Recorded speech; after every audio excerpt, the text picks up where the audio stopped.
After I kept the poor campus belle Willow as my mistress, I treated her with overwhelming kindness. I provided for her food, clothing, and daily expenses, luxury brands and haute couture, raising her so exquisitely that even every strand of her hair looked refined. I helped get her younger brother into an aristocratic school so he could enjoy top-tier educational resources, even when her mother fell ill and was hospitalized, hanging by a thread. I was the one who spent a fortune to save her life. However, on the eve of the wedding, I accidentally caught her childhood sweetheart, Makoto, holding her in his arms, and saying with incomparable affection, "Willow, back then, we were inseparable. If George hadn't barged in between us, we would have been together long ago. He has forced you for so many years, now you lack nothing. Why should you wrong yourself by marrying him?" Seeing that Willow was still hesitating, Makoto said with righteous indignation, "Just because you accepted his gifts, does that mean you have to be with him? You also gave him your youth. You have never owed him anything." Chapter 1. In the 4th year of keeping Willow, the poor but beautiful campus girl I had been supporting, I could say without exaggeration that I had done more for her than anyone else ever had. I pulled strings and searched across the entire country for a kidney donor, snatching her mother's life back from death's grasp. I contacted an elite private school in City A and arranged for her younger brother to enroll there. I poured in an immeasurable amount of money, investing in her startup so she could build a career of her own. But on the eve of our wedding, I unexpectedly witnessed something. Her childhood sweetheart, Makoto, was holding her tightly, his eyes red with pain. In a hoarse voice, he said, "Willow, I know you don't love George. I know you've always had me in your heart. Back then, we were so close, we were just one step away from making it official. But your mom got sick, your brother couldn't afford school, and you had no way out. That's why you agreed to be George's girlfriend. He's forced you into this for years. Now you lack nothing. Why keep forcing yourself to marry him? I can't accept him taking you away. If you really go through with this wedding, I'll jump from here today to prove my resolve with my life." From the 30th floor of an office building, even a glance downward was enough to terrify Willow's mother and her younger brother, Santino. They immediately began persuading her. "Willow, I watched Makoto grow up. I've long treated him as my future son-in-law. You can't betray his sincere feelings. Sis, can you break up with George? Makoto loves you so much, I want him to be my brother." Makoto pressed on urgently. "Say something. Willow, you clearly have the ability to leave George now. Why won't you break up with him? Why are you still marrying him? Have you fallen for him? If you have, I'll die right now." Faced with the chaos, Willow remained silent the entire time. When no answer came, Makoto completely lost control and turned as if to jump. Only then did Willow grab his hand. Her voice conflicted. "Fine, then we won't get married." Makoto's face lit up with joy. "I knew you still had feelings for me. Then I want you to run away at the wedding. Leave George Wang utterly humiliated. Consider it payback for all these years he's forced you into this." The moment he said that, everyone's expressions shifted. Seeing Willow hesitate, Makoto immediately pulled her into his arms and said softly, "Willow, you hate him too, don't you? Just promise me this one thing, and I won't do anything that'll make everyone regret it again." Coming back to their senses, Willow's mother and Santino also began persuading her. Every word they said pointed to the same idea: running away from the wedding would be best, and it would serve me right. Willow frowned deeply, lost in thought. At last, she finally gave in and agreed. Her mother and Santino instantly beamed with delight. Makoto also breathed a sigh of relief and lowered his head to kiss her cheek. With a smile, he said, "Then it's settled." I can't wait to see the look of utter despair on George Wang's face. I had witnessed everything that had just happened, but I didn't expose them. Instead, I quietly turned and walked downstairs. After returning to my car, I sat in the back seat for a long time before calling my mother. "Mom, you were right. No matter how much Willow resembles Alicia, she isn't her. I'm not going through with this wedding." My mother replied, "Alicia has been gone for so many years. You've been searching for substitutes who look like her. Keeping Willow around to ease your longing was one thing, but actually marrying her, that's unnecessary." Hearing my mother's sigh, my gaze froze. Through the car window, it seemed to drift back into the distant past. Ever since I could remember, I had known the girl next door, Alicia. We were childhood sweethearts. From innocent children to passionate teenagers, we were inseparable every single day. I had been rebellious since I was young, a troublemaker everyone found exhausting, while Alicia was a well-known elegant socialite in our circle. No matter what trouble I caused, Alicia would always speak up for me behind the scenes, shielding me from my parents' punishment, and I poured the most passionate, most sincere love of my life into her, swearing that I would marry no one but her. On Alicia's 22nd birthday, we had planned to register our marriage together. I waited at the civil affairs office from morning until night. She never came. Instead, I received the devastating news that Alicia had died in a car accident on her way there. From that day on, my world fell into complete darkness. Chapter 2. I couldn't accept that reality. Like a madman, I searched the world for traces of Alicia, a profile that looked 70% like hers, a pair of clear eyes, a gentle voice. I met countless people. As long as they carried even a faint resemblance to Alicia, I couldn't help but want to get close. Until 4 years ago, when I met Willow working part-time at a bar. The moment I saw that girl, whose figure and appearance were 90% like Alicia, I decided to keep her by my side. I investigated her family situation and used money and benefits as leverage to become her boyfriend. After we got together, I never looked for any other substitutes again. Everyone thought that the reason I settled down was because I had truly fallen in love with Willow. But only I knew that through her face,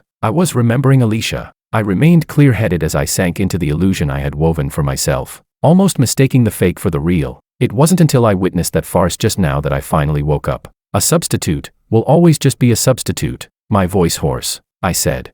Mom, in a few days I'll come to Ireland to see you. I'm planning to stay there with you for good. After hanging up, I returned alone to the wedding house, only to find the designer had been waiting for hours with over 100 wedding dresses. Looking at those intricate white gowns custom-made for Willow, I felt no interest at all and waved my hand dismissively. There's no need to continue customizing them. The wedding is off. The next second, Willow pushed the door open, her gaze dark. What do you mean, it's off? I hadn't expected her to come back so soon, but in this relationship, I had always been the one in control, so I didn't hide anything. I calmly told her the result. No wedding. Problem. Seeing the nonchalant expression on my face, Willow thought I was just throwing a tantrum like usual. She didn't take it seriously. Taking off her coat, she said coldly, "You were the one who insisted on getting married, and now you're the one calling it off. What exactly do you want?" Glancing at the group of people sitting stiffly in the room, Willow casually pointed. This one. Following her gaze, I saw that the wedding dress she chose was exactly the one she had liked most while watching videos 2 days ago. I was a little surprised, but didn't think much of it. I simply looked at her and asked, "What were you doing today?" Without changing her expression, Willow lied. "I was busy with work." "Don't worry, I won't forget what I promised you. To sleep with you once every day." As she spoke, she began taking off her clothes, preparing to head to the bedroom with me. But for once, I pushed her away. "No need for that for now. Go sleep in the guest room." Willow's hand paused. A trace of disbelief appeared in her eyes, as if she were seeing me for the first time. "Weren't you the one who used to cling to me just to sleep with me?" I smiled faintly. "Don't you always say that forced fruit never tastes sweet?" Her gaze darkened slightly. After a moment, she put her clothes back on. "Suit yourself." With that, she turned and went upstairs without looking back. Entering the guest room, the next day, I woke up early. A servant brought me coffee and casually reported Willow's whereabouts. "Willow went out early this morning for exercise. Would you like to wait and have breakfast with her?" I shook my head. "I have to go out later." "No need to wait." After breakfast, I drove out. Once I finished handling my permanent residency procedures, I found an open-air cafe with a wide view and sat down to enjoy the scenery. After scrolling through my phone for a while, I looked up and saw Willow. She was being pulled along by Makoto into the figure shop downstairs. Makoto picked out 2 figurines from the display window, while Willow specifically asked the clerk to bring out the most expensive ones in the store. The moment the clerk saw the black card in Willow's hand, they immediately went to the storage room and brought out limited edition figurines completely different from the ones displayed in the window. Chapter 3. As expected of childhood sweethearts, she even remembered his hobbies so clearly. I stared at the 2 of them without blinking. When Makoto's collar was messy, Willow would stand on tiptoe to fix it for him. When he said he wanted to try her milk tea, she casually handed it over for him to take a sip. When he marveled at the sleek new cars in a luxury dealership, she took him inside and went through them one by one with him. Watching them stroll around like a young couple on a date, I felt as if I were seeing the real Willow for the first time. So this was what she was like in front of someone she truly liked. She wouldn't always wear that cold expression. Instead, she would smile, joke, and look at him with indulgent affection as he messed around. She wouldn't deliberately keep her distance or act indifferent to everything. She would remember his tastes and preferences, even helping him match outfits when shopping for clothes. She wouldn't say anything that killed the mood. No matter what topic he brought up, she would always pick it up smoothly, never letting the conversation fall flat. In front of Makoto, she shed that cold shell she had carefully put on and became herself again. The Willow who was full of vitality, warmth, and the boundless ability to love. And that version of her was something I would never get to see when she was with me. Only then did I truly understand. Between love and not love, there lies an unbridgeable gulf. No amount of money can ever close it. After watching them enter a cake shop, I stood up and left, heading to the mall instead. I had just picked out a suit and was about to pay when a familiar voice suddenly came from behind me. I'll take this suit. Wrap it up. I turned around and met Makoto's openly provocative gaze. I knew Willow's childhood sweetheart was no easy person to deal with. Calmly, I said, I saw this suit first, and it's quite expensive. You might want to look at other styles. The sales assistant glanced at Makoto's outfit and tactfully added, Sir, I'm sorry, but the items here may be beyond your budget. If you'd like, you could check the outlet downstairs. In an instant, all eyes in the store turned toward him. Makoto's face flushed bright red. His eyes filled with humiliation and anger. You're looking down on me. I like this one, and I'm paying for it right now. As he spoke, he took out the black card Willow had given him and threw it at the assistant. I looked at that card, then at the surrounding crowd whose mouths had fallen open in shock, and handed over my own card as well. On one side was a wealthy new customer, on the other the original interested buyer. Caught in between, the assistant looked extremely awkward. Just as she was at a loss for what to do, Willow's voice suddenly rang out, What's going on? Chapter 4. Seeing the situation, Makoto immediately put on a pitiful act and leaned toward Willow, starting to complain. Willow, it's my birthday today. I just wanted to buy myself a high-end suit as a gift, but Mr. Wong happened to pick the same one. I tried to pay first, but he wouldn't let me. He even said I must be too poor to afford it. Willow's expression grew even colder. She glanced at the suit and said flatly, You already have plenty of clothes at home. Why fight with him over this one? Besides, this suits Makoto better. Then she turned to Makoto. If this isn't enough, pick a few more. I'll pay. Hearing that, Makoto looked like a victorious general, flaunting his triumph. He no longer fixated on that suit and instead grabbed dozens of other styles. For a moment, envious murmurs filled the store. She's giving him so much face, she spoils him way too much. When will I get a rich girlfriend like that? Look at that guy, pretending to browse for so long but not buying anything. Are those designer clothes even real? What's with the fake rich boy act? Hearing the whispers, I couldn't even be bothered to explain. Just as I was about to push the door open and leave, the mall's alarm suddenly blared. A crowd surged down from upstairs, screaming that there was a fire and fleeing in all directions. The entire store fell into chaos. I was shoved to the ground. Countless legs stepped on me, leaving bruises all over my body. The pain brought tears to my eyes as I tried to shield my head. When I looked up, I saw Willow holding Makoto's hand, pushing toward safety. Driven by pure survival instinct, I shouted Willow's name hoarsely again and again. She turned toward the sound. When she saw my trampled, miserable state, her pupils shrank. For a brief moment, she was about to turn back to save me, but Makoto grabbed her again. I don't know what he said, but after a moment of hesitation, Willow turned away and shielded him as they left. Watching their figures disappear into the crowd, the last bit of hope in my heart sank completely. In the cramped, suffocating space, even the air felt filthy. My body was bleeding from being trampled. Enduring the pain, I slowly crawled toward a corner. With the wall as support, I braced myself with bloodied hands and finally managed to stand. The surging crowd pushed me toward the mall exit, draining every last bit of my strength. Once I was pushed out into the plaza and confirmed safe, I collapsed to the ground, gasping for breath. Not far away, a familiar and urgent voice cut through the chaos. Makoto, wait here. Don't move around. I'm going back inside for a moment. After settling Makoto down, she turned to re-enter the mall, only to see me, battered and covered in wounds. Our eyes met once again in midair, but this time, there was nothing in my gaze, only a stillness as lifeless as stagnant water. Chapter 5. On the way home, Willow and I remained silent. After a long pause, she finally spoke in a hoarse voice, offering a brief explanation. Today is Makoto's birthday. When he was younger, he experienced a stampede accident at school and it left him with deep psychological trauma. I didn't mean to abandon you. I planned to get him to safety first and then come back for you. After 4 years together, I had grown used to her cold words and deliberate fault-finding, so I found her forced explanation rather unfamiliar. The truth was, she ignored my cries for help simply because, in her heart, Makoto mattered more. I could understand that. Besides, I would be leaving soon anyway. None of this would matter anymore. I just nodded lightly. Got it. You don't have to explain so much, or I might start to misunderstand and think you've actually fallen in love with me. Willow's face darkened instantly, her tone turning distant again. I just felt like I hadn't fulfilled the responsibility of a fiancé. It has nothing to do with love. Responsibility. I let out a quiet breath. Soon, very soon, this transaction would come to an end. The responsibility weighing on her, the shackles binding my heart, all of it would soon be gone. After we got home, Willow brought over a medical kit and began treating my wounds. Perhaps afraid of hurting me, her movements were unusually gentle. This tenderness, so different from her usual behavior, surprised me. Not long after, her phone rang. Seeing it was Makoto, she immediately answered and stood up. There have been footsteps outside your door. Lock it from the inside. Don't be scared. I'll have someone handle it. I caught a glimpse of the contact name on the screen, my eyelashes trembling slightly, after she hung up but didn't leave, instead picking up a cotton swab again. I couldn't help but speak. Your childhood sweetheart is in danger. Aren't you going to check on him yourself? Willow paused and said, didn't we set rules? If we're together, whether outside or at home, I can't leave you for someone else under agreed conditions. So she was staying only because of those rules. I rubbed my temples and waved my hand. If it's that dangerous, go check on him today. Consider it a rare exception from me. In the past, even when her house flooded in the middle of the night and she wanted to go back, I wouldn't allow it. And now I was actually letting her go be with Makoto. Willow was clearly surprised. Something about me felt off to her, and she wanted an answer. Why? I replied.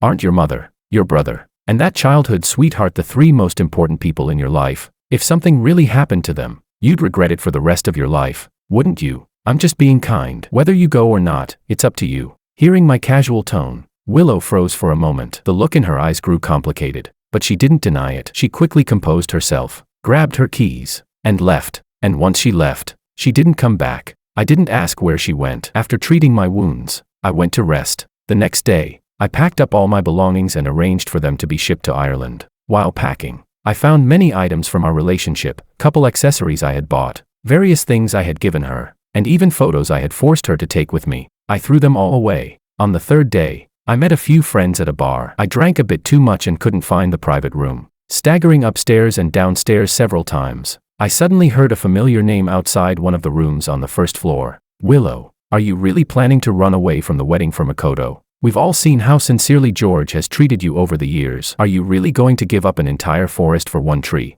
Another voice replied. George doesn't have many flaws, but his rich boy temper is too strong. If Willow marries him, won't she be completely controlled for the rest of her life? I say she should run away from the wedding, let him feel some crisis, knock down his arrogance a bit. I agree. He's so deeply in love with you, he spends money on you like it's nothing. Even went against his family and proposed. It's obvious he can't live without you. Even if you run away, he'll definitely come crawling back to apologize. When that happens, you can just take the opportunity to give him an out. After that, you won't have to treat him like some untouchable master anymore. Chapter 6. Amid the chatter, Willow sipped her drink in silence. Because she didn't speak, her friends couldn't read her thoughts and began probing one after another. Willow, what are you actually thinking? If you're really going to run away from the wedding, we're bringing cameras to record the whole show. Yeah, say something. What are you hesitating for? Don't tell me you've actually fallen for George. If that's the case, then don't run away. Through the half-open door, I saw Willow's face, cold as snow. She spoke, word by word. Like him. Someone who forced you into a relationship from the very beginning. How could you possibly like him? All these years, I've felt nothing but disgust toward George, nothing else. Hearing every single word without missing a beat, I froze where I stood. So every moment had been discussed. It didn't matter. Her suffering would soon come to an end. I smiled silently and turned away without making a sound. The dazzling bar hall was full of life. After downing a few more drinks, my vision began to blur. In my hazy state, a woman approached with a glass, trying to strike up a conversation. Perhaps I was truly drunk. Seeing her eyes, so much like Alicia's, I accepted the drink as if possessed. As she raised her glass to clink with mine, the unruly side of me, suppressed for so long, surged up. I reached out and hooked my arm with hers. I'll have a cross-cup drink with you. Will you tell me your name? Drinking is fine, but let's skip the name. What do you think, sir? I sank into those eyes, murmuring drunken nonsense. I laughed softly. You won't tell me, you're Alicia, aren't you? I blinked hard, trying to see her clearly. When I opened my eyes again, I saw Willow rushing over like she'd lost control, smashing a bottle over the woman's head. The two of them immediately got into a fight. Bottles and glasses shattered everywhere, and my hand was cut in the chaos. The pain sobered me for a brief moment. Staggering forward, I grabbed Willow and stopped her from continuing. It was me who approached her first. Why are you hitting her?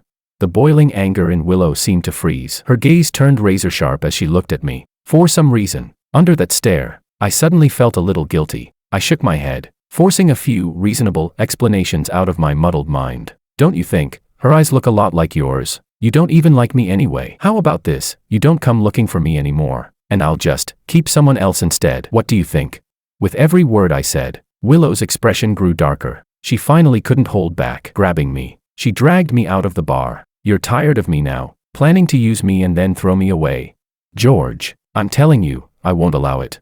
I waved my hand. answering in my usual careless tone. Weren't we just getting what we needed from each other? How is that, using and abandoning? If I can keep you, why can't I keep someone else too?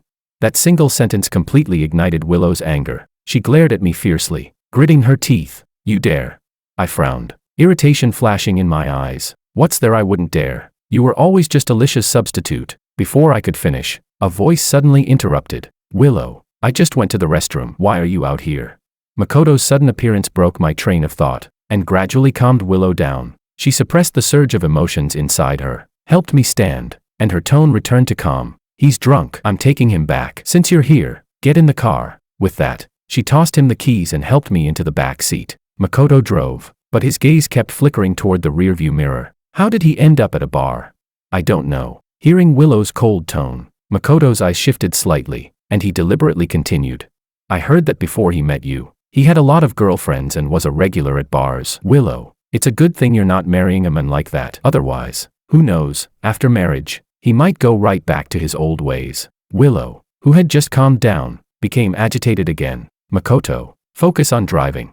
Hearing her stern tone, Makoto turned away, looking aggrieved. I'm just looking out for you. As he spoke, he turned the steering wheel, not noticing the sharp curve ahead. The next second, the car slammed straight into the mountainside. Chapter 7. At the moment the accident happened, Willow instinctively lunged forward to shield Makoto. As I forced my heavy eyelids open, that was the first thing I saw. My body slammed hard against the window. Sharp shards of glass cut into my forehead. The pain twisted my face, my entire body trembling as broken cries for help escaped my throat. Blood poured down, staining my vision red. Everything in front of me grew more and more blurred. Before I completely lost consciousness, I saw Willow helping Makoto up. The door opened, then closed. The two of them disappeared, leaving only the orange flames flickering in my fading sight. When I woke up again, I was in a hospital. I took a breath, and my head felt like it was being torn apart. The nurse patted her chest in relief while changing my bandages, muttering, "You lost so much blood, we almost couldn't save you." Your girlfriend was frantic. She had blood transferred from all over the city and even donated a lot herself. That's how your life was saved. Hearing that, I froze slightly. While I was still lost in thought, Willow walked in. She still wore that expressionless face, her tone devoid of concern. You're awake. Do you want me to call the doctor? Seeing her indifferent attitude, it was hard to believe she was the same person the nurse had described. I parted my dry lips, my voice hoarse. The nurse said, "You donated a lot of blood to save me."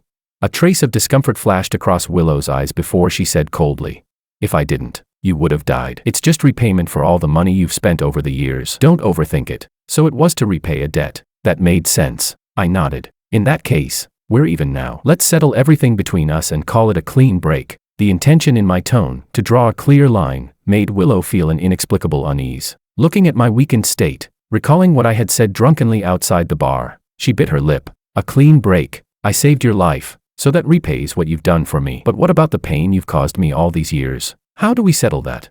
I found myself understanding Willow less and less. On one hand, she wanted to run away from the wedding and completely escape my control. On the other, when I made it clear I wanted us to part on good terms, she suddenly wanted to settle accounts. I carefully went over the past 4 years in my mind. Aside from proposing the arrangement and perhaps hurting her pride whenever I gave her money, I couldn't think of any real harm I had done to her. Could it be that what she resented was me separating her from Makoto, keeping two people who loved each other apart? After thinking it through, that was the only reasonable explanation I could come up with. So after weighing my words, just as I was about to come clean and tell her I planned to cancel the wedding and set her free, Makoto walked in, looking aggrieved, and apologized. "Mr. Wong, I'm sorry. I was distracted while driving, which caused the accident. This has nothing to do with Willow. If you want to blame someone, blame me." Willow, who had been stern just a moment ago, immediately softened when she saw him. "It's not your fault. I'll take care of everything." Then she turned to look at me, her tone changing again. "Makoto only got his driver's license a few months ago. I was the one who didn't want to drink and drive, so I gave him the keys. He's injured too. If you're upset, take it out on me. Don't bully him." Watching how she instinctively protected him, I fell silent for a moment before finally asking, "When have I ever bullied him?" Chapter 8. You know exactly what you've done. After throwing out that line, Willow left with Makoto. Left alone, I went over every one of my few interactions with Makoto during these 4 years, again and again, but still couldn't figure anything out. In the end, I didn't want to waste any more energy on such trivial matters, so I stopped thinking about it. Over the next few days, Willow hired a caregiver to look after me. She would drop by occasionally, not saying much, usually just sitting for a while before leaving. I didn't mind. I focused on recovering. Sometimes, when I went for checkups and passed by the next ward, I would always see her and Makoto laughing and chatting happily. She would bring him chicken soup prepared by her mother, carefully blowing on it to cool it before handing it to him. She would worry he might get bored in the hospital, so she stayed with him, playing chess, watching movies, reminiscing about old times. She would patiently respond to everything he said and fulfill every request he made. Watching all of this quietly, for a moment, I thought I saw Alicia again. Back then, when I was hospitalized with a fracture, Alicia had also stayed by my side like this, taking care of me with the same attentiveness. I had always believed that aside from their appearance, Willow and Alicia were completely different people, but at this moment, I realized, when they loved someone, they looked exactly the same. The only difference was, Alicia loved me, and Willow loved Makoto. Only then did I truly understand what it meant. Forced love never turns sweet. With heavy thoughts, I returned to my room and fell into a deep sleep. That night, I dreamed. In the dream, Alicia was alive. She made it to the civil affairs office and married me. She wore a pure white wedding dress, and amidst endless blessings, she became my bride. The officiant held the microphone and asked if I was willing to marry Alicia. With tears streaming down my face, I said, "I do." The moment the words left my mouth, the dream shattered. I woke from the illusion and immediately saw Willow's face, filled with a complicated expression. "What were you dreaming about? Why do you look like this?" I raised my hand and touched my face. My fingers came away damp and cool, closing my eyes, my chest rising and falling. It took me a long time to calm down before I answered hoarsely. "I dreamed that I got married, to the person I love most in this life," I murmured with my eyes closed, not seeing the shock draining the color from Willow's face. And she didn't know. The bride in my dream was not her. On the day I was discharged, Willow personally drove to pick me up. Halfway through the ride, I realized we weren't heading home, so I casually asked where we were going. Her eyes flickered, and she answered vaguely, "You'll know when we get there." I didn't press further. Half an hour later, I found myself sitting in a jewelry store, staring wide-eyed at the dazzling pair of wedding rings the clerk presented. The diamonds, each as large as a pigeon's egg, left me momentarily speechless. After a long pause, I finally asked Willow, "Why are you buying such expensive wedding rings? The wedding is in 3 days. Don't we need rings?" Her tone was still indifferent, but her words stunned me. Wasn't she planning to run away from the wedding? If she wasn't even going to show up, why prepare the rings? Though I couldn't understand what she was thinking, I truly liked the rings. I wanted to burn them. For Alicia, they must be very expensive. "How much?" "I'll transfer the money to you." Willow's previously calm expression darkened instantly after hearing my words. She stared at me for a long time before forcing out a sentence through clenched teeth. "They're just a pair of rings. I can afford them." Chapter 9. Of course I knew she could afford it, but I also knew this wedding would never happen. If she paid for the rings, then I'd have no way to keep them for myself. So after thinking it through carefully, I came up with a reasonable excuse. "You've already handled the wedding dress and the venue, haven't you? I should have some sense of involvement too. How about I pay for the rings?" "I've already paid. Don't worry about it. Just try them on and see if they fit." Willow ignored what I said. She simply lifted my hand and slipped the diamond ring onto my ring finger. The silver band fit perfectly, not too tight, not too loose, as if it had been custom made. I raised my hand, watching the brilliant diamond gleam in my palm, a deep sense of satisfaction filling my chest. Just as I was admiring it, Willow suddenly spoke. "Your turn." I turned my head and saw her extend her slender hand. Her gaze fixed. She wanted me to put the ring on her. It wasn't even the wedding ceremony. Was there really a need to make it this formal? I was surprised, and even more confused about what she meant. Hesitating, I picked up the other ring and was just about to slide it onto her finger, when she suddenly withdrew her hand to take her phone out of her pocket. She stood up to answer a call, though I couldn't hear what was being said. The sudden urgency in her steps and eyes told me something was wrong. Soon, she hung up and left with just one sentence. "There's something at the company I need to handle. Keep the rings. Have the driver take you home." I was about to agree, when out of the corner of my eye, I caught a glimpse of Makoto passing by outside. Realizing this might have something to do with him, I took the rings and quietly followed. Even in dress shoes, I moved quickly, but by the time I caught up, I saw Willow and Makoto on the bridge, pulling at each other, clearly arguing. Makoto demanded, "Didn't you promise me you'd run away from the wedding? Then why are you buying wedding rings?" "Makoto, calm down. Listen to me." Willow tried to soothe him. "I don't want to hear it. You're lying to me." Unable to calm down, he violently shook free from her grasp. In a moment of impulse, he climbed over the railing and jumped into the river. Without a second of hesitation, Willow leapt after him. Watching their figures disappear in an instant, I stood frozen. Was this a lover's suicide? I hurried to the riverbank, only to see Willow struggling in the water, dragging Makoto back to shore. After coughing up a mouthful of water, Makoto looked at her, soaked to the bone, her clothes clinging to her, and his eyes reddened. Why did you save me? If I died, no one would stop you from marrying George. Seeing that he was unharmed, Willow let out a heavy breath of relief. She reached out and hugged him, gently patting his shoulder, soothing him in a soft voice. Don't get so worked up. Listen to me, okay? I won't go back on what I promised you. It's just that George doesn't know I'm planning to run away yet. I can't let him notice anything unusual. That's why I bought the rings. Makoto's tears stopped instantly. Looking at her with teary eyes, he asked, really? When have I ever lied to you? Witnessing everything with my own eyes, I finally understood. What Willow did in the jewelry store was nothing more than an act. Strangely, I didn't feel angry at being deceived, only tired. After wiping away his tears, Makoto took out a pair of rings from his pocket and held them up to Willow with hopeful eyes. Willow, will you marry me? If you say yes, I'll believe that you won't marry George. Chapter 10. I thought Willow would be overjoyed and agree without hesitation, but she remained silent for a long time, making no move at all. Makoto quickly lost patience and began threatening suicide again. Only then did she finally nod and put on the ring he handed her. Yet when he leaned in to kiss her, she quickly turned her head away. Makoto didn't notice anything unusual and happily pulled her into his arms. Watching the two of them reconcile, I let out a silent smile. I turned and left without a word, removing the ring from my finger. After returning home, I booked a first-class ticket to Ireland for 3 days later. The airline called, and I answered, yes, the 9 a.m. flight, first class. Halfway through the call, Willow came back. She looked at me in surprise. What first class? I hung up and replied calmly. Plane ticket, first class. She asked, did your mom agree to come back for the wedding? When is she arriving? Should we pick her up?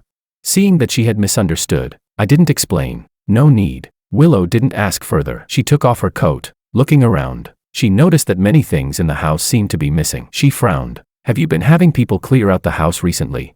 I nodded casually. Yeah, since a new life is about to begin. Of course I need to throw away some useless things. Willow assumed I meant married life and didn't think much of it. She turned and went to the bathroom. In the last 2 days, she was busy with something and rarely came home. I didn't ask. The day before the wedding, I received my permanent residency permit and went to the cemetery, bringing Alicia's favorite sunflowers. Alicia, before you passed away, the last thing you did was leave me a letter, asking me to let go of you and start a new life. But 7 years have passed, and I still haven't been able to let you go. Are you angry with me?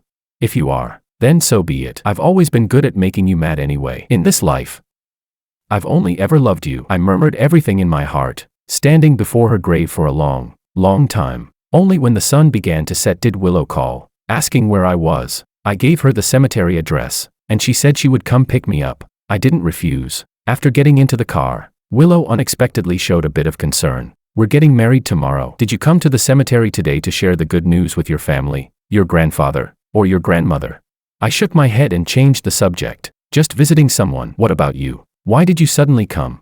Willow's hands on the steering wheel paused. After a moment, she spoke. I came to find you. Also, I should tell you, according to our customs, I'll go back to my family home tonight and come pick you up tomorrow morning. I knew that everything she was saying now was paving the way for her to run away from the wedding, but I didn't expose her. When we arrived home, Willow stopped me before I entered. Tomorrow she started to say something, then suddenly paused, as if thinking of something. See you tomorrow. I didn't respond. I just waved and walked inside. That night, I turned on a camera and recorded a video, smiling brightly at the lens. Dear guests, I'm sorry I couldn't be there in person, so I'm informing you this way. Since the bride has run away from the wedding, I've run away too. After a night's rest, the photographers arrived at 3 a.m. I'd like to rest a bit longer. You can go straight to the venue. I made an excuse and sent them away, then slept until 6. When Willow's call woke me up. There's an issue at the venue. I need to deal with it first. Can you come to the hotel by yourself? Sure, I agreed casually. After hanging up, I got up slowly, washed up, had some breakfast, and changed my clothes. At 7, the wedding convoy arrived on time, but I didn't get in. Instead, I handed the rings and the camera to the driver, giving him a specific instruction. When you get to the venue, give this video to the host and have him replace the pre-wedding video with it. Then I watched as the grand procession of cars drove away. With my suitcase in hand, I hailed a taxi and headed to the airport. After deleting all of Willow's contact information, the boarding announcement came right on cue. I took one last look at the city and smiled as I said, goodbye, goodbye, City A. Goodbye, Willow. Chapter 11. At the wedding venue, guests were gradually taking their seats. The lavish decorations and soft, flowing music created a romantic atmosphere. Yet as Willow stared at the noisy surveillance footage in front of her, her heart felt as if it were being tightly gripped by an invisible hand. The sense of unease inside her only grew stronger. She sat in a private room at a bar not far from the venue, with Makoto and his friends beside her. Sensing something was off, Makoto asked softly, "Willow, what's wrong? Are you feeling unwell?" She shook her head, her brows tightly furrowed. "I'm fine." "What? Getting nervous at the last minute? That doesn't sound like you. Or maybe you're imagining George standing there alone later, completely lost after you run away, and you can't help but laugh. Ha ha ha. Don't say that, I'm actually looking forward to it. I've never liked his spoiled rich boy attitude. Just because he has some money, he thinks he can control Willow however he wants." "Exactly, Willow. You've been too tolerant of him. He forced you from the very beginning. Who knows what ridiculous things he'd do if you actually married him." Listening to the teasing from her friends, Willow forced out a faint smile, but her eyes kept drifting toward the clock on the wall. There were less than 30 minutes left before the wedding, yet her heartbeat was getting faster and faster, to the point where it felt like it might burst out of her chest. Why? This strange feeling, as if she were about to lose something, made beads of sweat form at her temples. Unbidden, images of George's recent behavior surfaced in her mind. His indifference toward her, the steadily disappearing items in the house, the growing coldness in his gaze when he looked at her. What exactly was George hiding from her? And then, the words he had said drunkenly at the bar echoed again in her mind. "Don't you think her eyes look a lot like yours? You don't even like me anyway. How about this? You don't come looking for me anymore, and I'll just keep someone else instead. Yours." Besides her, who else? Willow's breathing grew heavy, her chest rising and falling rapidly. The next second, she suddenly stood up, her face pale. "No. I need to go check," Makoto immediately asked. "Where are you going? Don't tell me you're going to the wedding." His expression changed, and he quickly grabbed her arm. Willow's brows were tightly drawn, anxiety filling her eyes. This kind of punishment is too harsh for him. "I just don't want him to lose all dignity in front of everyone. After all, I still have many collaborations with the Wong Corporation. If a scandal breaks out, it could affect my company. Don't worry. After the wedding, I'll explain everything to him. You promised me." Makoto's eyes reddened instantly, his voice trembling as he tightened his grip on her. "You said you wouldn't marry him. Willow, we're the ones who should be together. Look, we've already exchanged rings, haven't we? Don't go. Don't worry about him. So what if he's embarrassed? At worst, you can work with other companies. You're so capable, why do you have to stay tied to his company?" But this time, Willow looked down at him, a complicated emotion flashing in her eyes. She said, "Makoto, I'm just going to end all of this. It won't change anything." With that, she forcefully shook off his hand and strode toward the door. Behind her were Makoto's shouts and her friends' attempts to stop her, but she ignored them completely. There was only one thought surging wildly in her mind. She had to go to the wedding. She had to see George. Chapter 12. The car sped toward the wedding venue, and George's image kept flashing through Willow's mind. His smiles that never reached his eyes, the way he would sometimes stare at her absent-mindedly, the name Alicia he murmured while drunk at the bar, even those moments when they were intimate, and his gaze would suddenly grow distant. All the details she had deliberately ignored now surged back like a tidal wave, making her chest feel tight. "Faster, go faster," she urged the driver, the unease in her heart threatening to swallow her whole. At last, the car screeched to a stop in front of the hotel. Willow rushed into the hall, only to find it eerily silent. The guests were exchanging confused looks, and the host stood on stage, visibly awkward. Seeing Willow, the host let out a sigh of relief and quickly guided her onto the stage. "What's going on? Where's George?" she asked in a low voice. The host discreetly removed his microphone and replied just as quietly, "Mr. Wong should be backstage right now. There are still a few minutes before his entrance." Before they could say more, the host had already put his headset back on and began following the program, trying to liven up the atmosphere. Gradually, the once quiet venue became lively again. Time passed second by second. The host successfully brought the energy of the room to its peak, especially as it came time to welcome the bride and groom. But the doors that were supposed to open for the groom remained firmly shut. For a split second, the host's smile froze. Still, he forced himself to continue loudly. "Looks like the applause isn't loud enough, and our groom might be a little nervous. Let's try that again. Everyone, welcome our groom."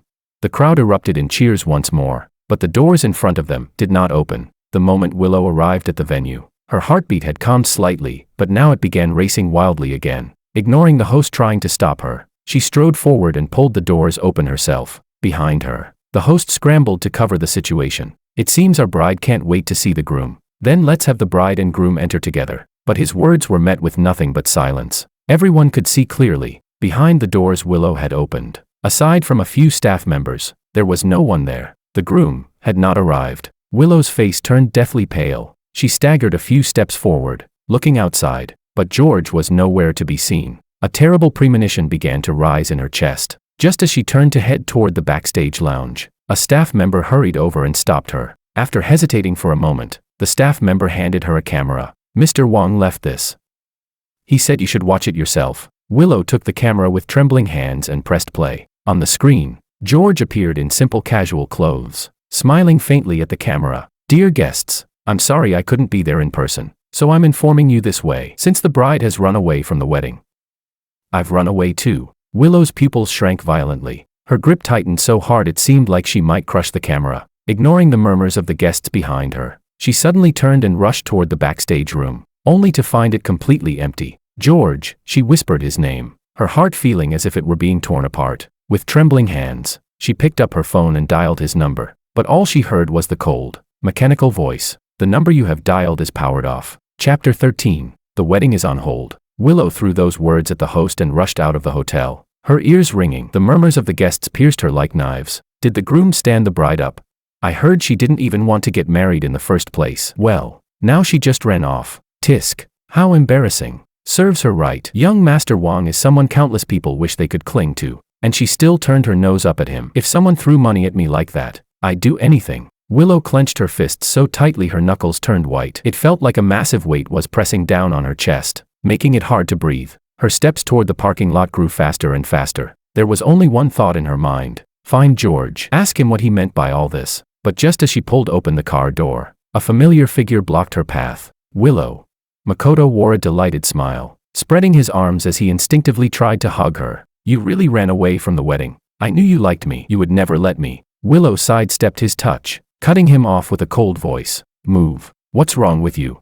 Her harsh tone and indifferent expression froze him in place. In just a moment, his eyes reddened. "George is missing." Willow's voice was hoarse, her eyes filled with agitation. She had no energy to care about Makoto's hurt expression. "I need to find him." "What?"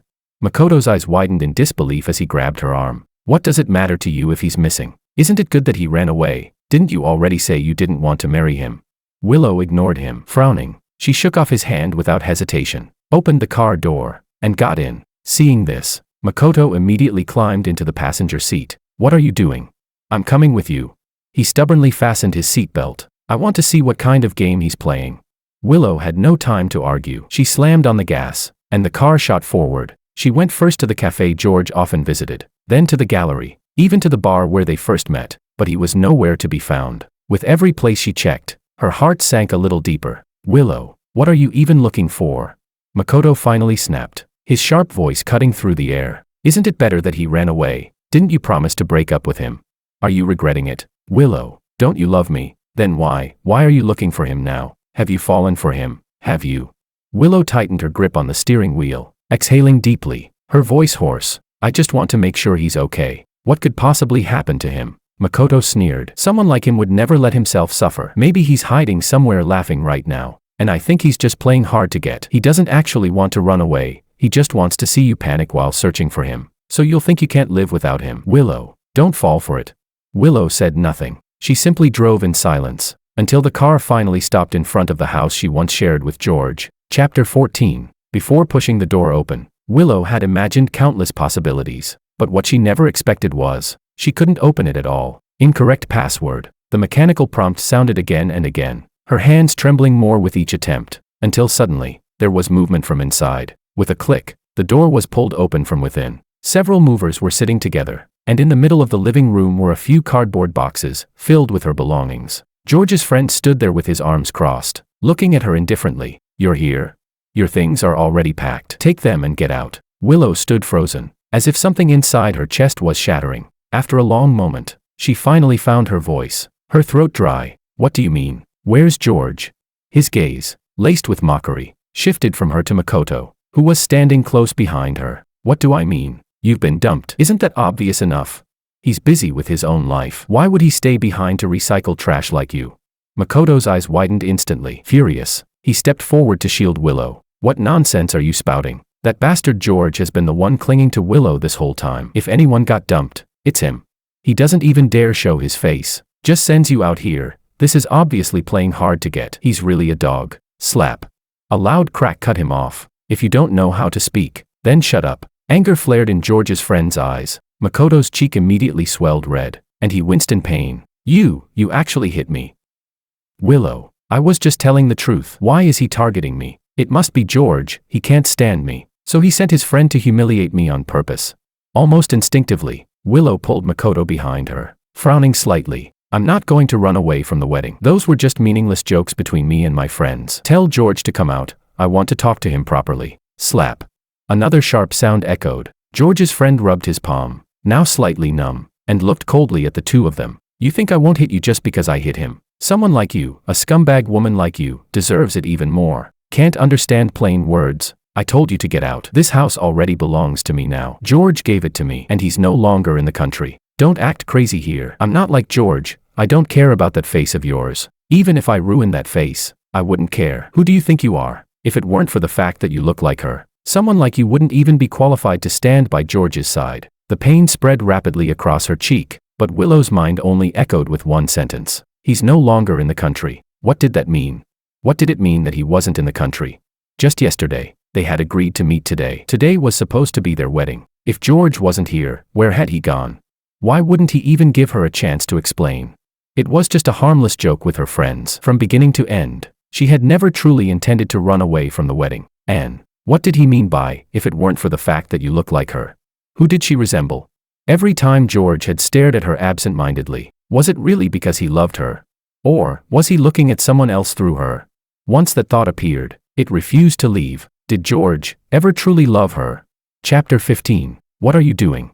Makoto's angry shout snapped Willow out of her chaotic thoughts. The next second, his warm fingertips touched her swollen cheek. Willow, let's go. They're doing this on purpose, just trying to humiliate you. Besides, you don't even like George. This is a good chance to move out. But Willow suddenly spoke. Who do I look like?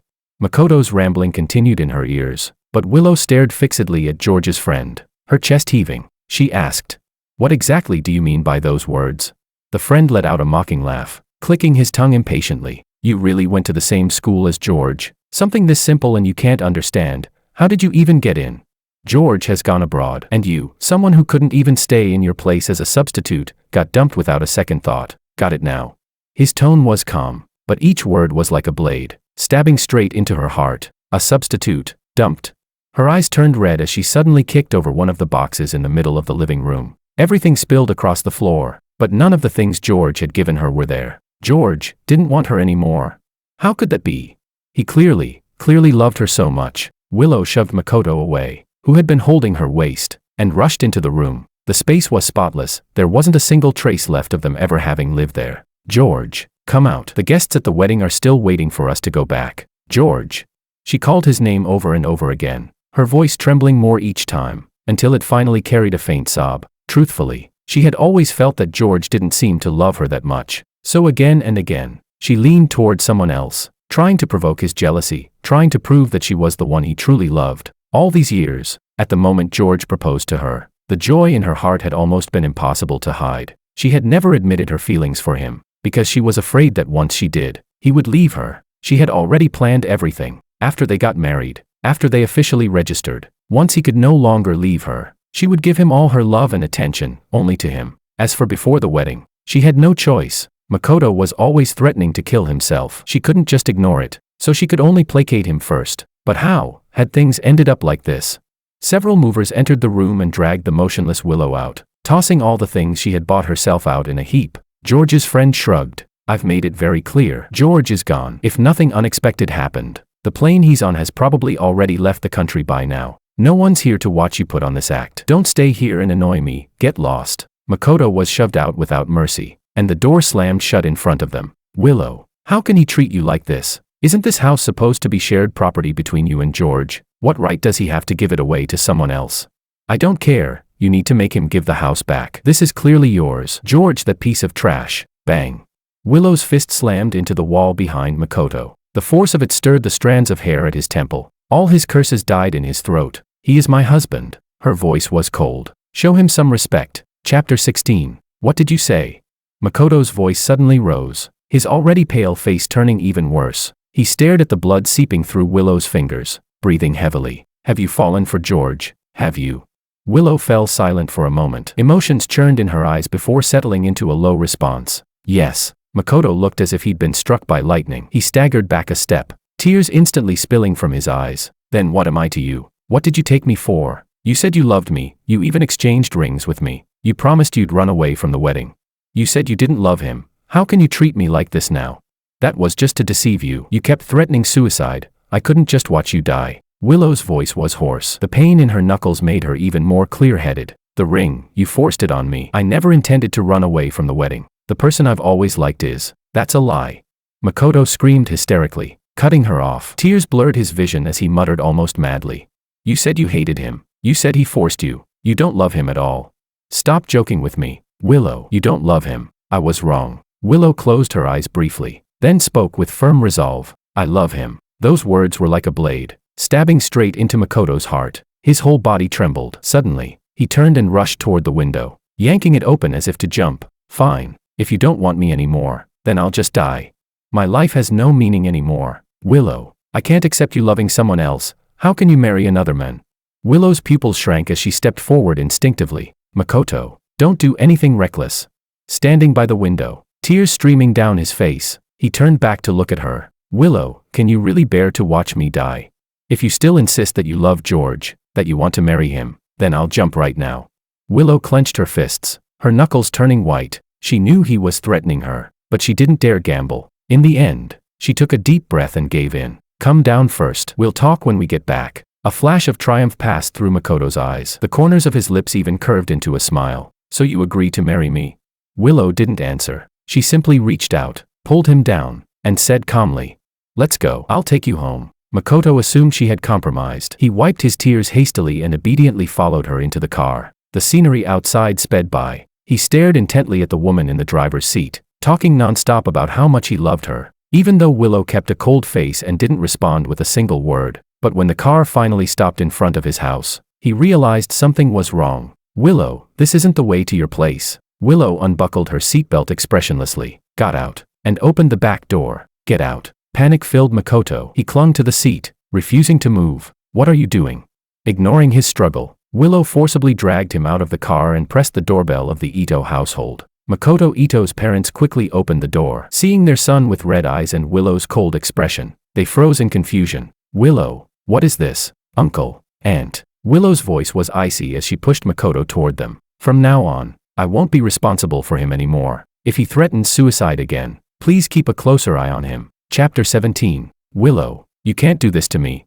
As Willow turned and walked away, Makoto's eyes widened in disbelief. He struggled to chase after her, but his parents held him back tightly. He broke down, crying and shouting, Willow, you promised you'd marry me. You can't leave. We're meant to be together. Willow paused for a moment but didn't turn around. She simply threw out one sentence. When did I ever promise you that? Makoto, I've already done more than enough for you. With that, she got into the car, stepped on the gas, and drove off without looking back. The car sped through the darkening night. There was only one thought in Willow's mind. Find George. Explain everything to him. She began calling their mutual friends, her voice hoarse as she repeatedly asked about George's whereabouts. George hadn't gone out of his way to hide his location. Almost everyone on the other end of the phone knew he had gone to Ireland. But as for his exact address, no one knew. The only person who might know was the friend now living in the house she once shared with George. The villa security system hadn't yet updated the license plates, so Willow could still freely enter the residential area. The car stopped once more at the door. As she pressed the doorbell, her palms were damp with sweat. When the door opened, the friend was still on a phone call. Seeing it was her, his expression turned cold. Auntie, something came up here. I'll hang up for now. When he arrives, tell him to call me back. Just as Willow tried to step forward and grab the phone, he hung up with a click. When he looked at her again, his eyes were full of disgust. What are you here for this time? Willow stared at his phone, her heart aching. You were talking to his mother, weren't you? Call her again. Let me speak to her. Let her talk to George. Convince him. The friend's expression grew colder. He took a step back and stuffed the phone into his pocket. What does that have to do with you? Don't tell me you actually think that Auntie George talks about truly likes you. Do you know why you never had her contact information? Because she never approved of you from the very beginning. She never even took you seriously. Willow's breathing quickened. Her fingers gripped the doorframe tightly, her knuckles turning white as her voice broke. Where exactly did George go in Ireland? You must know the address, right? Tell me where he is. The friend let out a cold laugh. Smack. With a loud crack, his hand struck her face, knocking her head to the side. I've wanted to do that for a long time, but George always cared too much about that face of yours. 4 years. I thought you were different from the others to him. He even wanted to marry you. And what did you do? What did George ever do to wrong you? He used every means to lift you up, treated your family without limits, and you wanted to run away from the wedding to humiliate him, even abandoning him again and again in dangerous situations without a second thought. Luckily, he wasn't seriously hurt. Otherwise, not just his mother, even I wouldn't let you off. Get lost. Don't ever show up in front of us again. With that, he shoved Willow aside and slammed the door shut. At that moment, it felt as if all of Willow's strength had been drained away. She staggered and collapsed onto the ground. George, he's lying to me, right? How could you be so heartless? George, how could you be so heartless? Chapter 18. Willow sat in the car, her phone screen glowing as her fingers swiped through the files her assistant had sent, page by page. In the photos, Alicia wore a simple white dress, standing under the sunlight with a gentle smile, her eyes soft and warm. That face was almost 90% identical to hers. No, it would be more accurate to say that her face was 90% identical to Alicia's. Her heart felt as if an invisible hand had clenched it tightly, the pain so intense it nearly suffocated her. With trembling fingers, she scrolled down and saw more photos of George and Alicia together. They were holding hands and laughing in an amusement park. She had fallen asleep leaning on his shoulder. When he looked down at her, the tenderness in his eyes seemed ready to overflow. He turned back at her with a playful grin, his gaze full of love, and the last photo was Alicia's memorial portrait, a young woman of 22, forever frozen in the most beautiful years of her life, and George had spent 7 years in this world, desperately searching for her shadow. Willow stared at that photo, then suddenly let out a low laugh. Her voice was hoarse, sounding like self-mockery, yet also like despair. So, I really am just a substitute, she murmured. No. I don't even qualify as a substitute. She was nothing more than a tool George used to numb himself. The love she thought she had, the tenderness he showed, his indulgence, even his possessiveness, none of it had ever been meant for her. When he looked at her, the person in his eyes had always been Alicia. The phone slipped from her hand and landed on the seat with a dull thud. Willow leaned back against the seat, closing her eyes. Countless memories flashed through her mind. The moment George first saw her working part-time in a bar, the brief days in his eyes, the way he always gently traced her brows while she slept, as if confirming something. When passion ran deep, the way he looked at her with emotion, yet the name his lips formed was never hers. Even in the video of him running away from the wedding, when he said so casually, "Since the bride ran away, I'll run away too," he simply didn't care. To him, her actions were nothing but childish, because he had never truly placed her in his heart. Willow suddenly opened her eyes and slammed her fist against the steering wheel. The horn blared sharply. "George, how dare you? How could you treat me like this?" Her voice was low and hoarse, squeezed out from deep within her throat, carrying pain suppressed to the extreme. But in the next second, she let her hand fall weakly. What right did she have to question him? This relationship had been a transaction from the very beginning. He gave her money, resources, and status, and she was merely a replacement he used to remember someone else. He had never once said he loved her. He had simply allowed her to take what she wanted. She had no grounds to hate him. Slowly, Willow picked up her phone and dialed her assistant again. "Book me a ticket to Ireland," she said. "Ireland." The assistant paused. "But Mr. Wong's exact location isn't clear. And the company? Hand everything at the company over to the vice president." Willow's voice was terrifyingly calm. "I'm going to Ireland. Even if I have to search the entire country, I will find him." After hanging up, she started the car and drove toward the airport. Outside the window, the night was heavy, the streetlights blurring into hazy halos. She knew she had gone mad. Even after learning the truth, even knowing that George had never loved her, she still wanted to find him. Even if, after seeing him, all she could ask was, "In these 4 years, was there ever a single moment when you truly looked at me?" Chapter 19. Willow had just passed through airport security when her phone screen suddenly lit up. The caller ID showed her younger brother, Santino. She frowned but still answered the call. On the other end, Santino's voice was panicked and helpless. "Sis, Mom suddenly fell ill and was rushed to the hospital. The doctor says it's very serious, come quickly." Her fingers tightened abruptly, her heart sinking hard. "Which hospital?" she asked urgently. "City Central Hospital, 3rd floor, emergency ward." Willow hung up and immediately turned around, rushing out of the airport. Her footsteps echoed sharply through the quiet hospital corridor. She frowned, the smell of disinfectant lingering in the air, stirring an uneasy feeling deep in her chest. She quickened her pace toward the emergency room, only to be stopped by a figure at the corner. Smack! A loud slap landed hard across her face. Makoto's mother stood there, her eyes red, her finger trembling as she pointed at Willow. Willow, if anything happens to my son, I will never let you go. Willow's cheek burned with pain, but she had no time to care. Taking a deep breath, she suppressed the anger rising in her chest before asking, "Where's my mom?"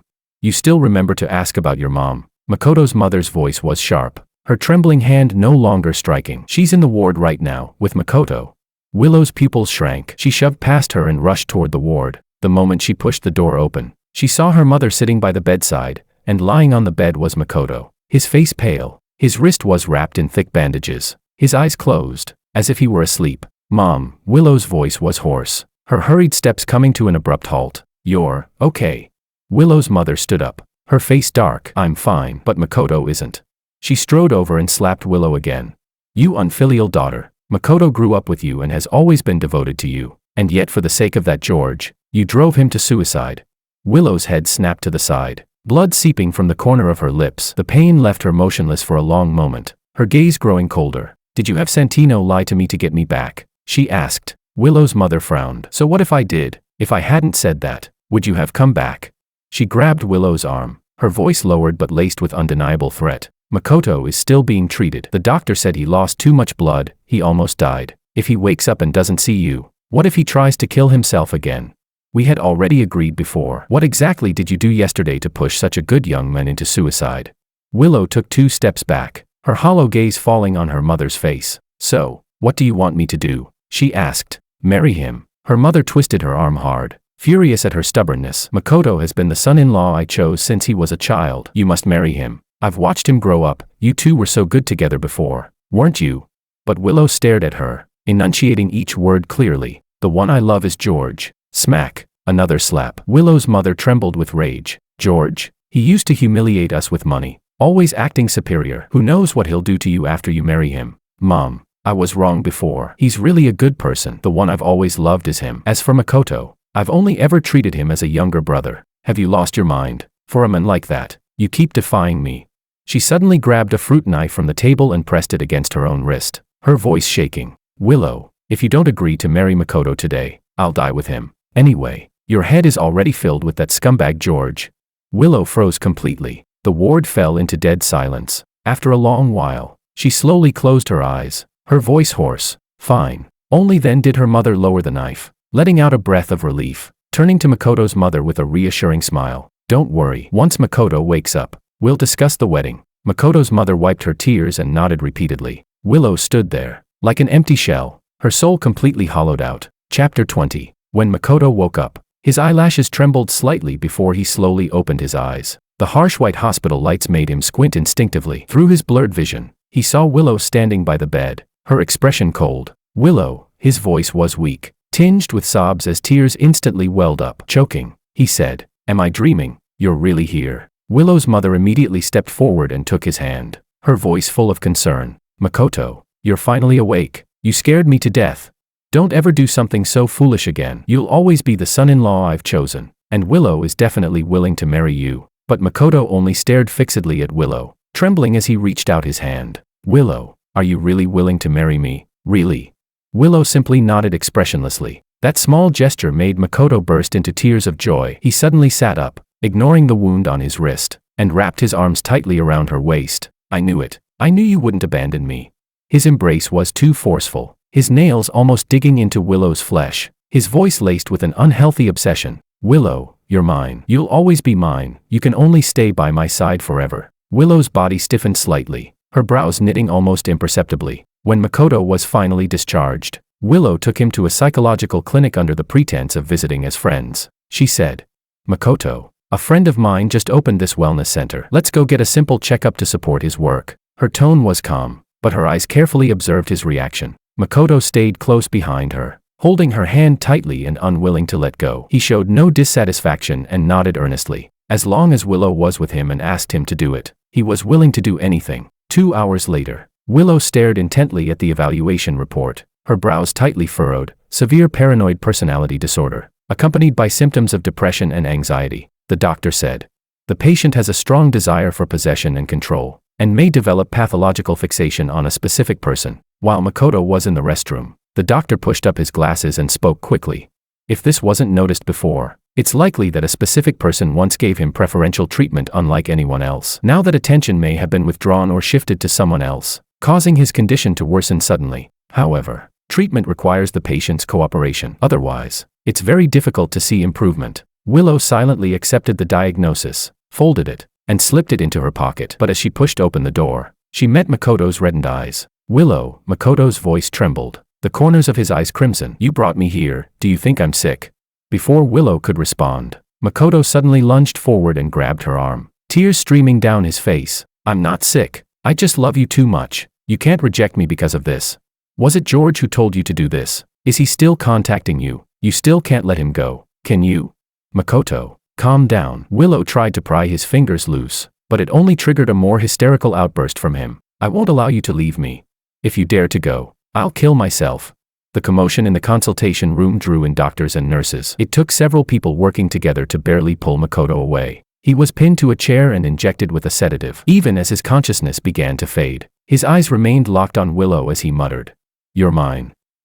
Willow, you can't leave me." Watching his eyes slowly close, Willow's hand hanging at her side trembled slightly. Chapter 21. The night air in Ireland carried a faint chill of moisture. As I walked out of the airport, I rubbed my temples wearily. Before my eyes had fully adjusted to the dim lighting, I heard a familiar voice. "George, over here." My mother stood beside a black sedan, waving at me. Next to her stood a tall, slender young woman, dressed in a fitted dress that made her stand out in the night. "Mom." I walked over quickly and was pulled into a hug. "Have you lost weight?" My mother touched my face with concern, then turned and gestured toward the woman beside her. "This is Anna, my executive assistant. She's been with me since I came to Ireland." The woman named Anna nodded slightly, a perfectly measured smile curving her lips. "Mr. Wong, nice to meet you." I instinctively took a second glance at her. She had a pair of beautiful eyes, gentle and calm, as if they could hold everything. "She's very capable and extremely attentive." My mother pulled me toward the car, then glanced at Anna again. "When I was expanding the business here, I relied on her a lot. Now that you're here, it's time for me to take a break. I'm planning to hand over the company here in Ireland to you." "Don't worry, Anna will assist you." I nodded, catching a glimpse of Anna quietly placing my luggage into the trunk. The car drove into the night. I leaned against the window, looking at the unfamiliar streets of Dublin. This place was completely different from City A. There were no towering skyscrapers pressing down on you, no suffocating memories, and no traces of those once joyful times. "Tired?" My mother sighed softly. "The house is all set. You should get some proper rest. George, don't stay trapped in the past." My nose stung. I closed my eyes and gave a soft hum in response. The villa was located in the suburbs, quiet and secluded. As Anna carried the luggage into the living room, my mother glanced at the clock on the wall. "It's already so late. Don't go back tonight, just stay here and rest." Anna paused mid-motion, placing down the last piece of luggage, hesitating slightly. "That wouldn't be appropriate. I wouldn't want to impose." "What's there to impose?" My mother waved her hand and gestured casually at the spacious villa. "There are plenty of empty rooms." "George, what do you think?" Caught off guard, I snapped back to attention and happened to meet Anna's gaze. Thinking about how they had come to pick me up so late, I pressed my lips together, feeling a bit apologetic. "Stay, it's already late. I'll give you a day off tomorrow." Anna's room was ultimately arranged at the end of the second-floor corridor. When I came out after taking a shower, I happened to see her walking out of the kitchen with a glass of water. "Do you need help?" Seeing me standing by the stairs, Anna stopped. Under the night light, her outline was softened by a warm glow, losing some of the distance she carried during the day. Without thinking, I studied her carefully. There was not the slightest resemblance between this woman and Alicia. I shook my head and forced a faint smile. "No, I was just going to get some water." Anna, however, placed the glass in my hand. "I just poured it. I haven't drunk from it. Tomorrow, I'll organize the company materials here and give them to you. Good night, Mr. Wong." After saying that, Anna nodded politely and turned to leave. Even after her figure disappeared at the end of the corridor, I remained standing there. In truth, I knew my mother was trying to bring the two of us together, which was why she suggested that Anna stay the night. I had told myself over and over again that I shouldn't keep living in the past that belonged to Alicia, but I simply couldn't truly forget. Chapter 22. Mornings in Ireland always carried a thin layer of mist. I stood in front of the floor-to-ceiling window in the office, holding a cup of black coffee. Outside, The streets of Dublin were slowly waking up. Pedestrians hurried along, completely unrelated to me. My phone vibrated, and messages from a friend began popping up nonstop. George, I seriously can't take it anymore. Ever since you left, Willow has gone crazy. She camps outside your house every day, insisting on finding out your address in Ireland. Is she insane? When you treated her so well, she was always siding with that childhood friend of hers. Now that you've left and don't want her anymore, it's like she suddenly had an epiphany and realized how important you are. Who does she think she is? The heroine of some chasing her husband to the crematorium drama? Does she think saying a few regretful words will win you back? And that Makoto is even worse, seeing that she still misses you. He actually slit his wrist to force her into marrying him. Everyone in the circle is laughing now, saying Willow got what she deserved, ignoring a gold mine just to pick up a rotten leaf. And her mom and brother aren't any better. You treated them so well, yet they still think Willow should be with Makoto. Honestly, I agree now. Let them be stuck together and stop dragging you into their mess. More and more messages followed, all filled with insults toward Willow. My finger paused briefly on the screen. When another message from Willow came in, I felt nothing at all. I didn't even know if, during the years we were together, there had ever been a moment when I truly loved her. Perhaps, over time, I had considered spending my life with her. That was why I proposed. But each time she hurt me, whatever little affection had just begun to build up inside me vanished completely. I moved my fingers and replied casually, "It's all in the past." Then I stopped paying attention to my friend's ongoing complaints about Willow's miserable situation. I set my phone down and turned to the mountain of documents piled on my desk. The business of the Ireland branch was more complicated than I had expected. Although Anna was highly capable, the handover process was still heavy. During this period, I worked almost every night until late, even dreaming about handling reports. Actually, this was good. At least I had no time to think about Alicia, and no energy to deal with the chaos back home. A soft knock came at the office door. Anna walked in with a stack of documents. "Mr. Wong, this is last week's financial report. It needs your review." I took the documents, my fingers accidentally brushing against hers. Anna paused slightly, then naturally withdrew her hand and stood aside, waiting. I lowered my head to flip through the report, but suddenly spoke without warning. "Anna, have you ever been in a relationship?" The question was so abrupt that even I was momentarily stunned. Anna simply lifted her gaze and looked at me calmly. "No." "Why?" "I haven't met the right person." Her answer was simple, a faint curve forming at the corner of her lips. I said nothing more and continued working through the documents, as if the conversation had been nothing more than casual chatter. Anna didn't speak again either, just stood there quietly. Sunlight streamed in through the window, falling on my shoulders and outlining a clear silhouette. When I finished reviewing the last document, she spoke again. "There's a business reception tonight. The organizers specifically invited you. Would you like to decline?" "No, I'll go." Chapter 23. Business receptions abroad weren't all that different from those back home. Elegant attire, dazzling appearances, and glasses clinking in constant exchange. Holding a glass of champagne, I stood in a corner, watching the unfamiliar faces around me. No one here knew my past. All they knew was that I was the sole heir of the Wong family. The way they looked at me held only respect, no pity, no gossip. "Mr. Wong." Anna appeared beside me at some point, holding a glass of honey water. "Drink less alcohol." I took the glass, my fingertips brushing against its cool surface. "Why aren't you socializing with the others?" I asked. "My job is to stay by your side," she replied as if it were the most natural thing in the world. "Wherever you go, I follow." A faint smile curved my lips. "There's no need. You can leave early today." But Anna looked at me steadily and suddenly said, "Then may I ask you a question?" "Go ahead." "Do you regret coming to Ireland?" I froze. For a moment, I didn't know how to answer. Regret? Leaving the place filled with memories, leaving behind those tangled people and events, even possibly never having the chance in this lifetime to visit her grave again. No regrets. After a long pause, I finally heard my own voice. Anna nodded and didn't press further. By the time the reception ended, the night had grown deeper. I had drunk quite a bit and felt slightly intoxicated. Anna followed behind me, watching my unsteady steps. Just as she was about to step forward to support me, I suddenly stopped. "Willow."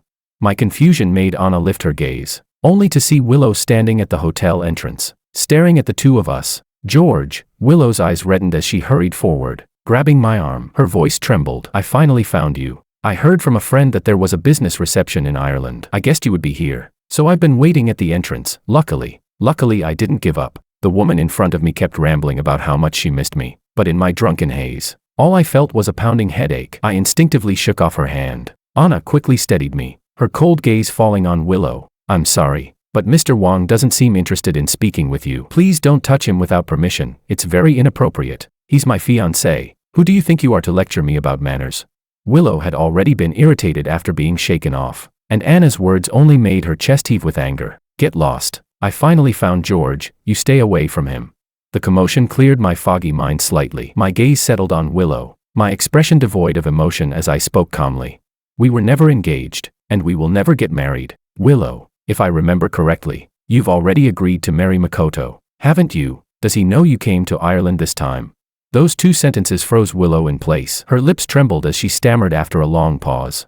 No, it's not like that. He forced me with suicide. I just agreed as a temporary measure. The only person I've ever wanted to marry is you. George, things back then weren't what you think. I can explain everything. Chapter 24. At that time, Makoto kept threatening suicide. If I hadn't pretended to agree to him, that would have been a real human life at stake. And besides, my family has always. But George, come back with me. This time, I won't consider them anymore. The only person I love is you. I have to be with you. They'll understand me. The cool night wind carried Willow's words as they crashed against my senses, sobering me almost instantly. I looked at her panicked expression, a mocking smile curling at my lips. Willow, you've always known, haven't you? My voice was light, but sharp like a blade. I'm talking about how Makoto's so-called suicide attempts back then were all an act. Willow's pupils shrank violently, her lips trembling. No, that's not true. He really. I cut her off. What came after is a different matter. It was because you chose to indulge him again and again that his condition became more and more twisted. I raised a hand to straighten my clothes, which had been ruffled by the wind, my tone eerily calm. Just like how you knew I only treated you as a substitute, yet still chose to accept my money, my resources, everything I gave you. And now that you've come back, isn't it because of those things? Willow's face turned deathly pale. She staggered forward a step, her voice hoarse. That's not true. George, the one I love has always been you. From beginning to end, I'm not here for those things. The money you supported me with back then, I can pay it all back now. Love? I let out a soft laugh. Willow, you don't even understand what love is. And besides, do you think the resources of the Wong family can be exchanged with ordinary money? Most of Wong Group's business has already shifted to Ireland. I won't be going back home anytime soon. Someone else will handle things there. You don't need to come looking for me, and I won't recklessly hand Wong Group projects over to you anymore. I turned to look at the distant flickering lights, my voice so soft it almost sounded like I was speaking to myself. Alicia would never have treated me this way for another man. I was the one who was wrong. That's why I won't take back what I gave you back then. That sentence hit Willow like a heavy blow. So what? Willow suddenly laughed, but tears streamed down her face. Her voice choked. So now you regret it. You think I'm not even qualified to be a substitute. All these years, you've always been like this, always acting like you never loved me. I was the one standing by your side. Yet you were always using me to remember another woman. I raised a hand to stop her. That's why I've woken up. I looked at her quietly, as if she were a stranger. Alicia is already dead, and you will never be her. I think I've made myself clear. Between us, it ends here. No, don't. I don't mind being a substitute. Look at me. George, look at my face. I look so much like her. Look at me. Willow suddenly grabbed my wrist. George, can you really be this heartless? For years, the 4 years we spent together, did they mean nothing to you?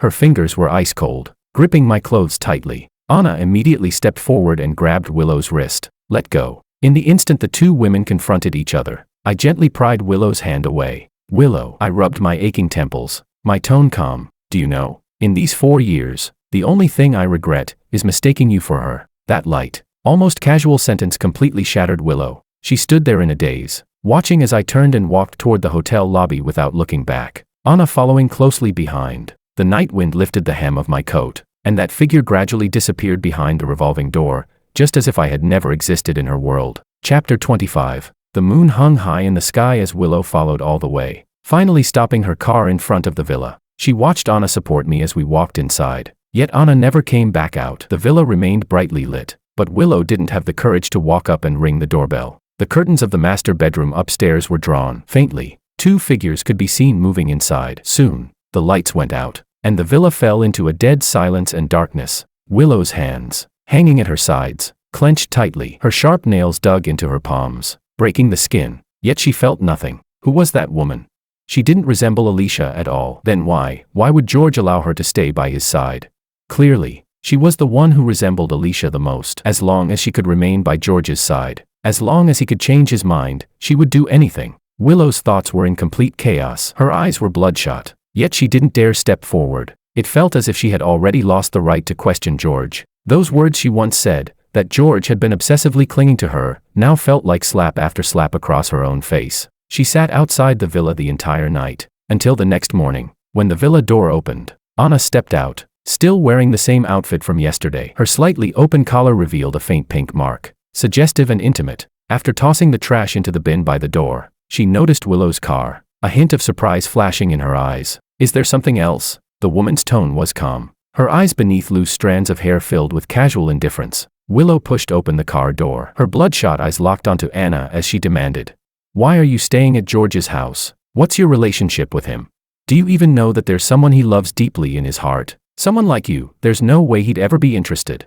Anger nearly consumed her. After those words, Willow suddenly rushed forward and swung a slap toward Anna's face. But she had spent the entire night without rest and had no strength left. Anna caught the slap effortlessly, holding her in place. Anna leaned close to her ear and whispered, "Of course, it was because Auntie and Mr. Wang insisted that I stay, so I spent the night here. I'm well aware that he has someone he loves deeply, but as far as I know, that person isn't you, Miss Willow." With that, she shoved Willow away. Though her lips held a faint smile, her eyes were cold. "You're just a substitute. What right do you have to question me?"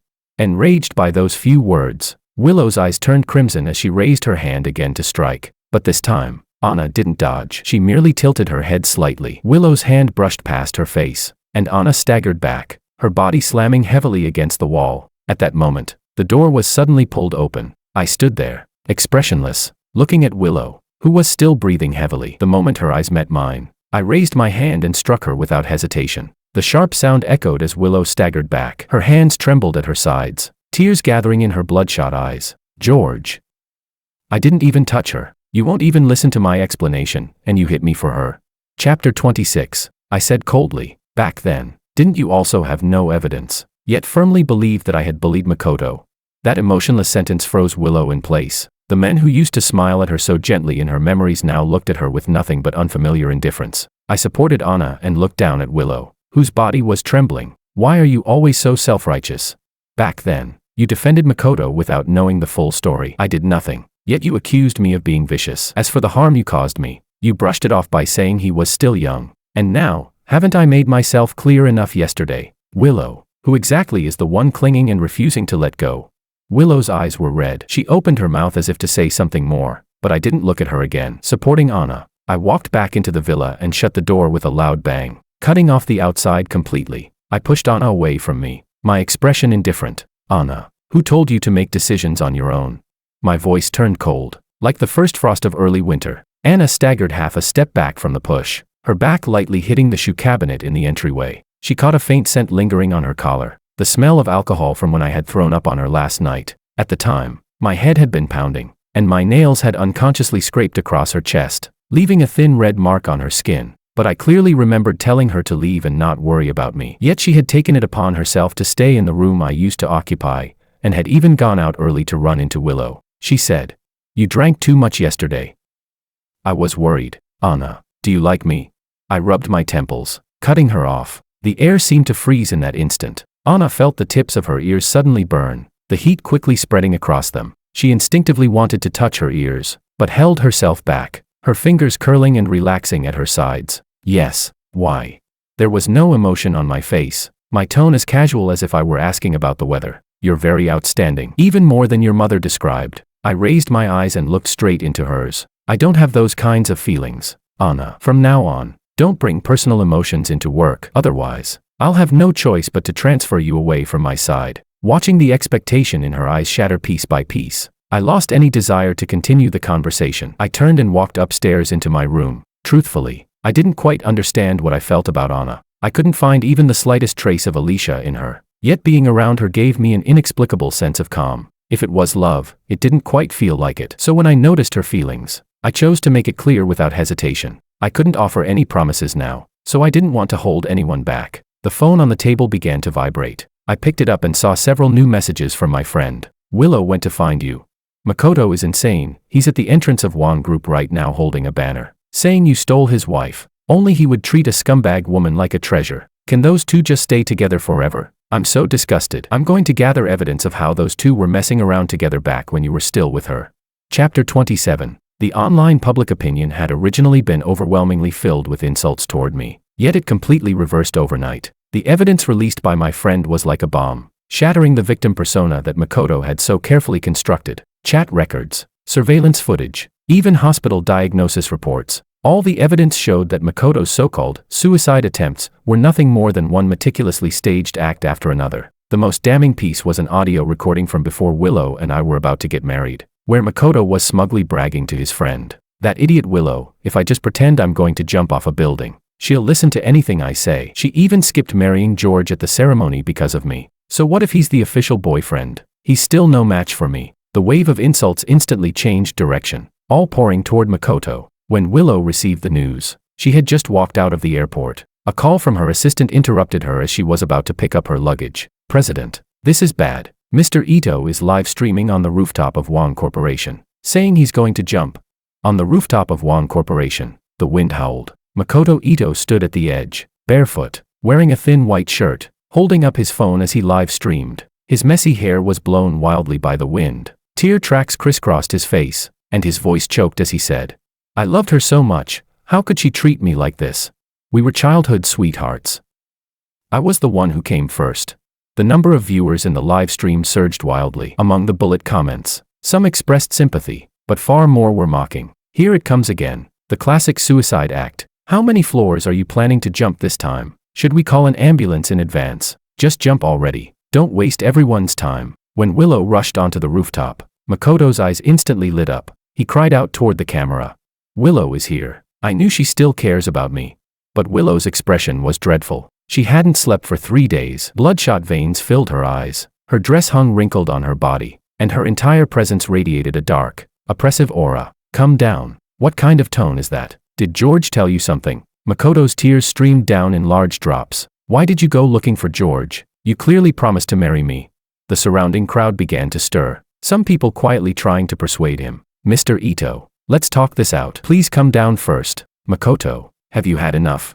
Willow suddenly laughed. There was a hint of madness in that smile. Step by step, she walked toward the edge of the rooftop. Her voice wasn't loud, yet everyone heard it clearly. "If you're going to jump, then hurry up. Stop putting on this act every single day. I've had enough of you." The air around them instantly froze. Makoto's expression stiffened on his face, and the hand holding the phone trembled uncontrollably. "Why you? What did you say?" "I said," Willow suddenly raised her voice, "don't you love using suicide to threaten me? I'm here now, so jump." Makoto's whole body trembled. He suddenly smashed his phone to the ground and stood up, about to rush over and question her. But in the next second, his foot slipped. "Ah!" Amid a chorus of screams, his body rapidly tilted backward, his hands grasping futilely at the air. Willow's pupils shrank sharply. Instinctively, she rushed forward, trying to grab him, but only managed to touch his fingertips. "Makoto." A dull thud echoed into everyone's ears. It was as if the world froze at that moment. Willow collapsed to her knees at the edge of the rooftop, staring at the crowd rapidly gathering below. All that remained in her ears was a sharp, piercing ringing. Chapter 28. In the hospital corridor, the glaring red light was on. Willow's mother slapped her hard across the face, her voice trembling as she said, "You shameless girl, that's Makoto. Makoto, who grew up with you since childhood. How could you say something like that to provoke him?" Willow didn't dodge. A trace of blood seeped from the corner of her mouth. Her eyes were empty as she muttered, "I didn't mean for him to die." Makoto's mother screamed sharply, "What's the use of saying that now?" She suddenly lunged forward, clawing and hitting Willow, her sharp nails leaving streak after streak across her body. "If anything happens to my son, I'll make you pay with your life." The surgical light went out. The doctor pushed the door open, his expression grave, letting out a faint sigh. "I'm sorry. We did everything we could. Please accept our condolences." With those words, everyone in the corridor fell into complete silence. Then came Makoto's mother's wail of grief. Willow's mother staggered back a step, while Willow suddenly began to laugh. The laughter grew louder and louder, until it turned into hysterical, almost maniacal laughter. "Karma, this is all karma. We were all wrong, wrong from the very beginning." She swayed as she stood up, and under everyone's horrified gaze, walked toward the hospital rooftop. The wind lifted the hem of her clothes. Her phone screen was lit. It displayed a photo I had once forced her to take with me. When I received the news of Makoto and Willow's deaths, I was just finishing signing the last document. On the other end of the phone was a friend, sighing with emotion. "I didn't expect Makoto would really jump that time before. He was just putting on an act, and Willow actually jumped after him."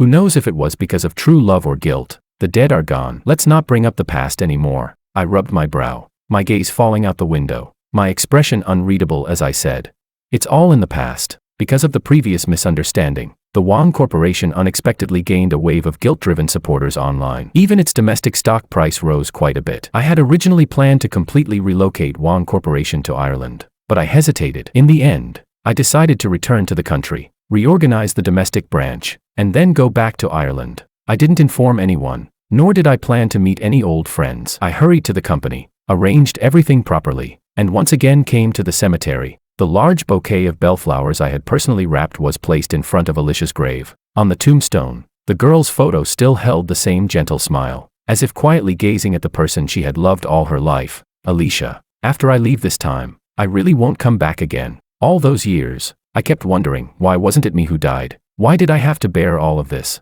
I desperately searched for people who resembled you, but I think I was wrong. I should have known from the beginning, you are irreplaceable. Uncle and aunt never blamed me, but I never had the courage to go see them. This time is no different. I only dared to leave the farewell gift at your doorstep. I raised my hand and carefully wiped away the dust that had settled on the photo. 7 years, I had finally learned to let go of Alicia, and also of the stubborn, deluded version of myself from the past. I said, "Alicia, goodbye. This time, I'm really going to start a new life."